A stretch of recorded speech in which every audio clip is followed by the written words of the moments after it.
Anyway, it's time for our big breaking news Las Vegas edition opening monologue. All right, I have emphasized this over and over again. By the way, welcome to Vegas. The decades-old assault charges, this is 36 years ago, against Professor Christine Ford. She's making allegations against Judge Kavanaugh. Of course, they must be taken seriously. Her story deserves to be told. And Republicans and President Trump, they have been treating this situation with the pure seriousness that it deserves. Now, the Judiciary Committee Chairman, Senator Grassley of Iowa, Senate Republicans, they've been doing everything they can do to accommodate Professor Ford. They have reopened the hearings. They've invited the professor to appear before Congress. They have offered a public hearing. They have offered a private hearing.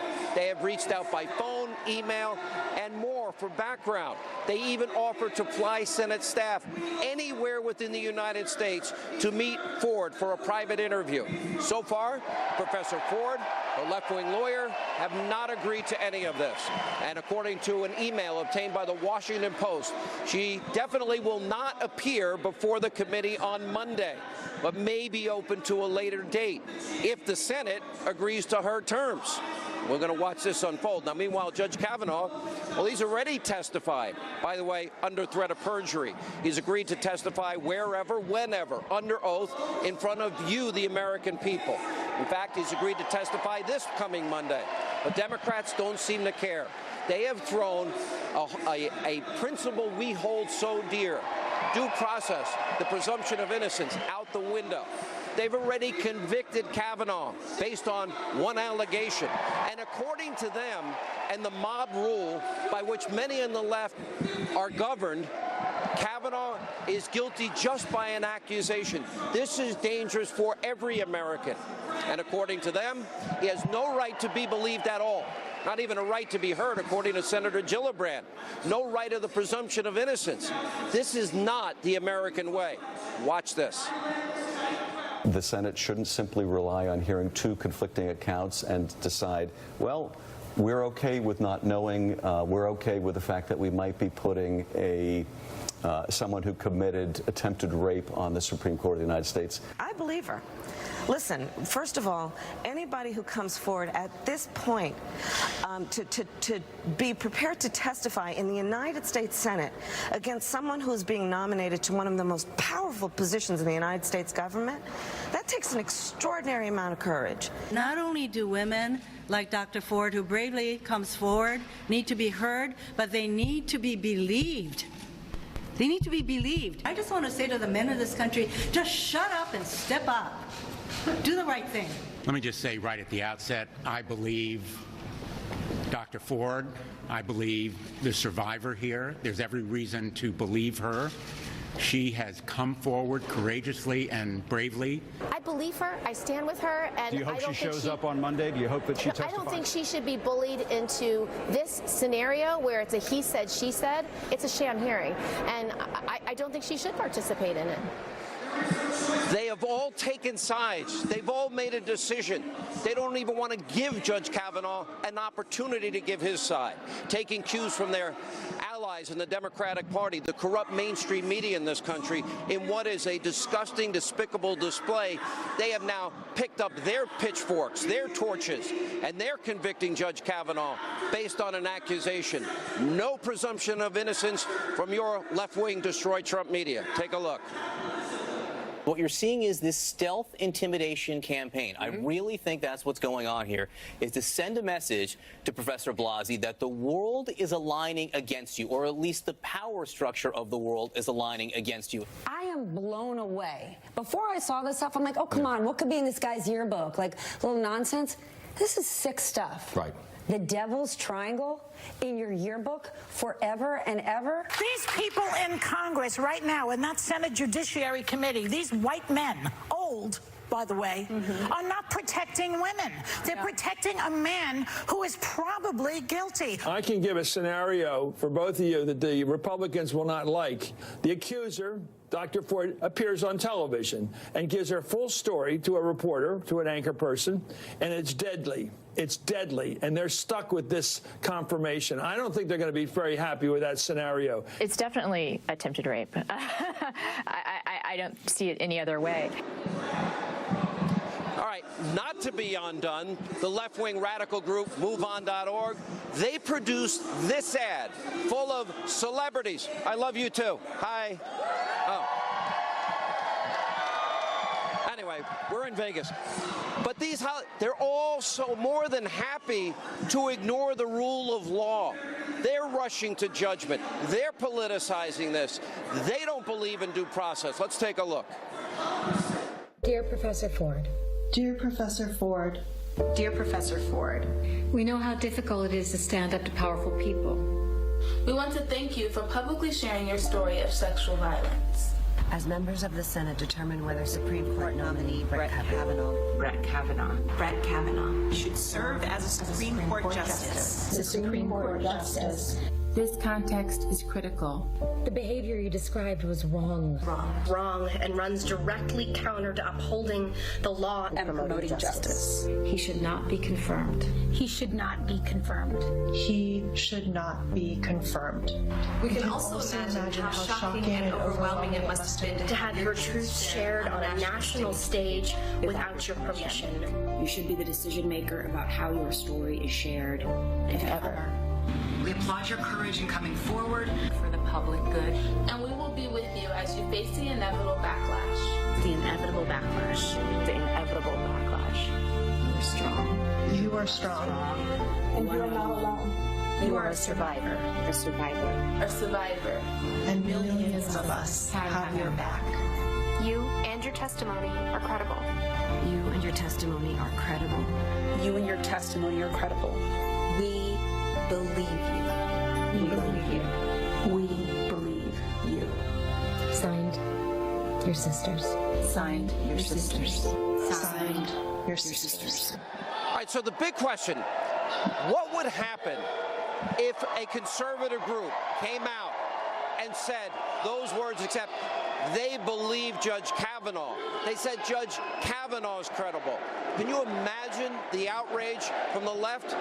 This is not a game. This controversy is not about politics, should never be about politics. It should be about ascertaining the truth. These are real people, real families, real kids, real wives, real lives involved in all of this. Now, Professor Ford has received death threats. We're very sorry to hear that. That should never happen in this society. So too, Judge Kavanaugh and his wife, the most despicable death threats themselves. This is unacceptable in America today. The courageous keyboard warriors out there, they need to stop, and they need to stop now. And meanwhile, it's perfectly clear the left is using what is a serious allegation from 36 years ago that has not been proven to use this as a political bludgeoning tool, using it politically. And according to Politico, a well-known Democratic operative is now advising Professor Ford. We know that her attorney is very inconsistent on this issue. She went after Paula Jones. She supported Al Franken. Senator Feinstein is claiming that the media somehow outed Professor Ford with information that only Feinstein and her fellow Democrats had access to. I don't believe them. They're the only ones that had the information. And Senate Democrats won't even show Senate Republicans since July the unredacted letter where Ford makes her first allegations. Why won't they allow the Republicans to see this? This to them is now some sort of political game, and it's not. These are real lives in play here. Democrats, they don't want to confirm Judge Kavanaugh.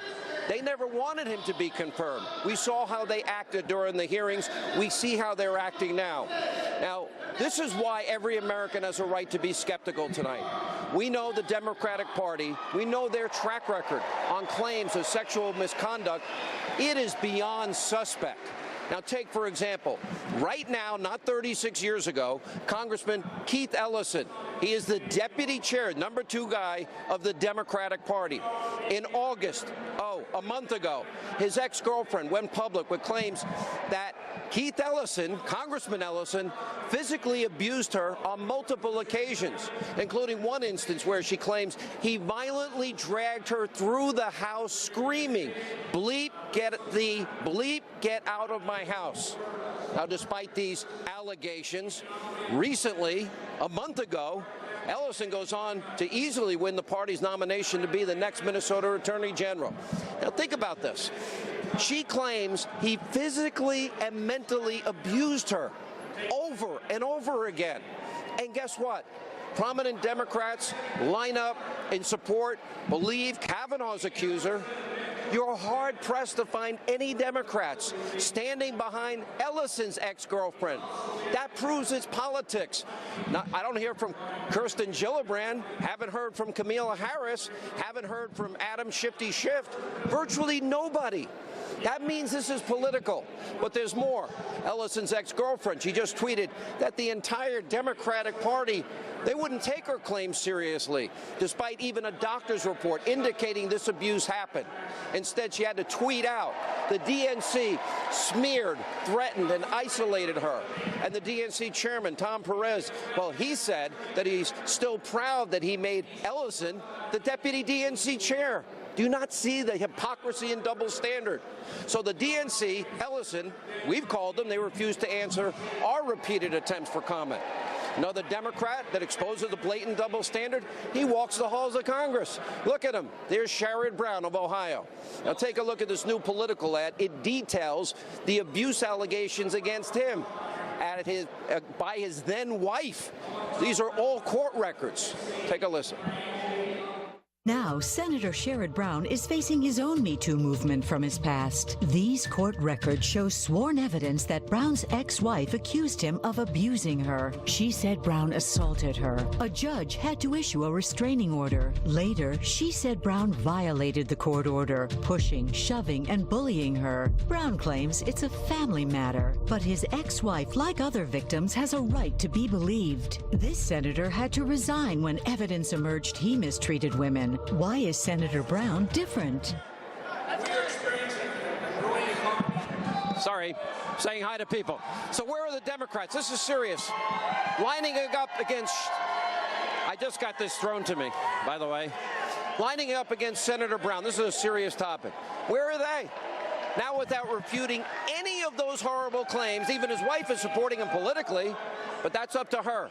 But those court papers remain. Then you got Senator Cory Booker, Spartacus himself, gearing up clearly for a presidential run for the Democratic Party. 1992, he actually wrote a column in the Stanford Daily detailing how he groped a woman when he was a teenager with, quote, with the Top Gun slogan ringing in my head, I slowly reached for her breast. After having my hand pushed away, once I reached my mark. That's from Senator Booker, Spartacus, now calling on Kavanaugh's vote to be delayed. What a hypocrite. His office called the story a right-wing attack. Those were his words. And next up, how could you ever forget the most notorious sexual predator inside the Democratic Party, Bill Clinton himself? Here's what just a few of Bill Clinton's accusers had to say about the former president. Watch this. You described a scene where he was biting on your lip, and then when it was all over, he was leaving. Said, you better put some ice on that. Yeah, and casually put on his sunglasses and walked out the door. It was a terrible ordeal for me, and no woman should be subjected to it. But it was an assault. He assaulted you? Yes. He touched, grabbed, fondled, and kissed you against your will? Yes. And it's an allegation that is not made by one woman, it's made by multiple women. Many of us. I said, well, I may need to be going or something. And next thing you know, he pulled down he sat down, pulled down his pants, his whole everything, and he was exposed. And I said, I'm not that kind of girl, and I need to be getting back to my desk. You know what? She worked for Bill Clinton at the time. He dropped his pants, exposed himself, said, kiss it. Juanita Broderick was about rape. Juanita Broderick said this week, where's my FBI investigation? All of these same senators feigning moral outrage, they said nothing in the case of Bill Clinton. In fact, he was beloved by most of his colleagues, many that are still in the Senate, despite what is a long, long, long track record of exposing himself, an allegation of rape, groping, grabbing, fondling, touching, kissing against a woman's will on the worst day of her life. Feinstein, Schumer, Dickey Durbin, the rest of them, so many other Democrats, they enthusiastically support everything Clinton, even voted against his impeachment. And they all thought the man that just heard described was perfectly fit to hold the highest office in the land, but not Judge Kavanaugh.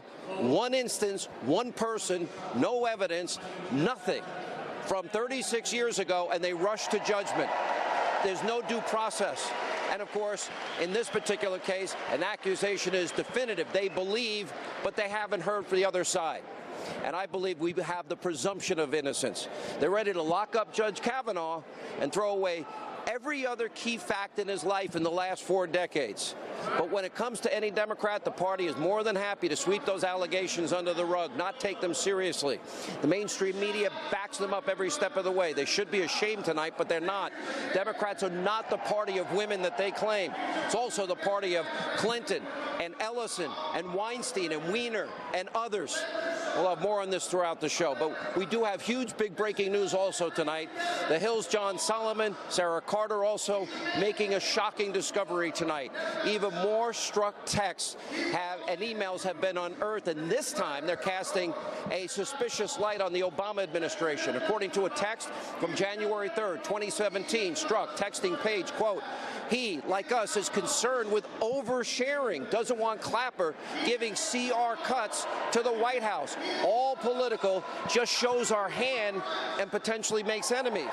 And we're unclear what CR cut stands for, but it could very well mean classified raw intelligence. In other words, according to Solomon's reporting tonight, high-ranking FBI agent Peter Strzok is concerned that Clapper, of the Director of National Intelligence, the Obama White House, up to the president himself, could potentially weaponize intelligence and use it against political enemies. The same Clapper who spews anti-Trump vitriol every night at his cushy gig at fake news CNN.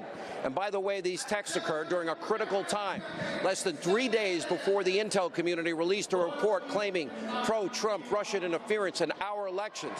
John Solomon and Sarah Carter will break it all down tonight for us. It's just one more piece of evidence that those at the highest levels in government involved in an effort to prevent Trump from ever getting elected and then destroy the president after the election. And sadly tonight, we still have people working in our bloated federal bureaucracy actively working against the president, bragging about it, and are proud of it. We have the proof. James O'Keefe, ProjectVeritas.com. They have uncovered these deep state anti-Trump operatives. This is day 3 of their release. They released a new video showing how one employee at the Government Accountability Office, or the GAO, was working on behalf of the Democratic Socialists of America. And they're using their positions, you're paying them, to undermine the president and his agenda. It's important to note the GAO is a congressional watchdog group, at least supposedly. They supposedly issue reports on congressional spending. And we haven't verified the undercover video, but we let you watch, you decide. Take a look, it's shocking. If you're an executive branch agency, you can slow ball things to a degree that it's like ineffective, and maybe you get in trouble, and maybe you get fired or you resign or whatever, but you slow them down for a certain period of time. Technically, everything I'm doing with ESA is stuff I'm not supposed to be doing for work. So what do you mean? Like it's explicitly prohibited. So if they find out, I can get in trouble basically. You see that guy that you just saw? Well, the GAO has now earlier today released a statement. That employee you just saw has now been removed from any GAO work, and they're taking this seriously, as they are in the Department of Justice and the State Department. We'll update you, of course, as O'Keefe uncovers more and more of these bureaucrats, these saboteurs within the administration, abusing their power and trust that we give them and we pay them. But we end on a good note tonight.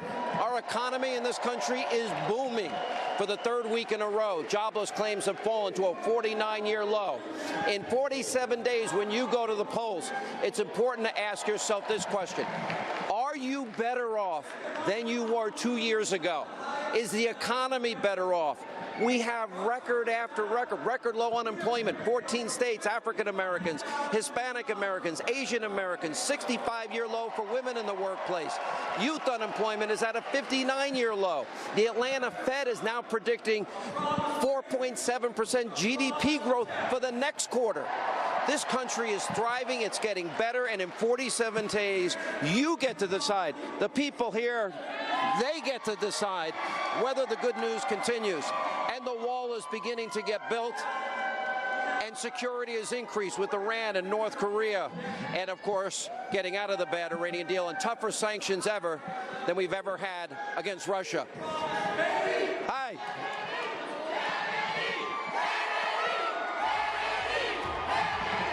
This is a great crowd. The president is coming into the